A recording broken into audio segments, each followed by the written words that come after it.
প্রজ্ঞাপন যতক্ষণ জারি না হবে, যতদিন জারি না হবে, যে কোনো মূল্যে শহীদ মিনারে আমরা অবস্থান করব ইনশাল্লাহ।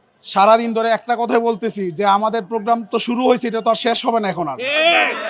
এটা 24 ঘন্টা চলবে।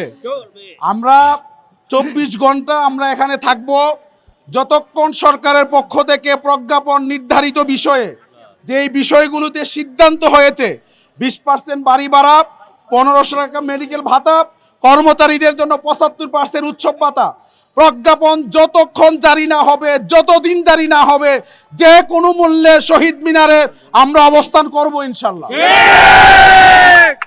আমরা, আপনারা জানেন, আমরা যখন 22 দিনের আন্দোলন করেছি জাতীয় প্রেস ক্লাবে, উৎসব ভাতার আন্দোলন, সফল আন্দোলন, যার মাধ্যমে আমাদের উৎসব ভাতা 25 থেকে 50 আপনার হয়েছে, উন্নীত হয়েছে। আমাদের কর্মসূচিতে ভেরিয়েটি ছিল, আমরা এক একদিন এক এক রকমের কর্মসূচি দিয়েছি। আমরা শহীদ মিনারে, এটা আমাদের সেন্টার, কিন্তু কর্মসূচি আমাদের বৈচিত্র্যপূর্ণ হবে। আপনারা একটু অপেক্ষা করেন, আমরা নেতৃবৃন্দের সাথে আলোচনা করে ইতিমধ্যে আমরা একটি কর্মসূচি দিয়েছি, যেটি মঙ্গলবার থেকে কার্যকর হওয়ার কথা ছিল। সারা বাংলাদেশের 30,000 এমপিওভুক্ত শিক্ষা প্রতিষ্ঠানে কর্মবিরতি পূর্ণ দিবস লাগাতার চলবে এটা।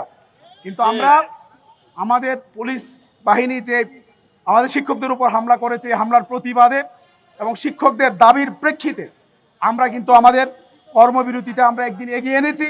আগামীকালকে থেকে সারা বাংলাদেশের 6 লক্ষাধিক শিক্ষক কর্মচারী তাদের 30,000 প্রতিষ্ঠানে তারা কর্মবিরতি পালন করবে।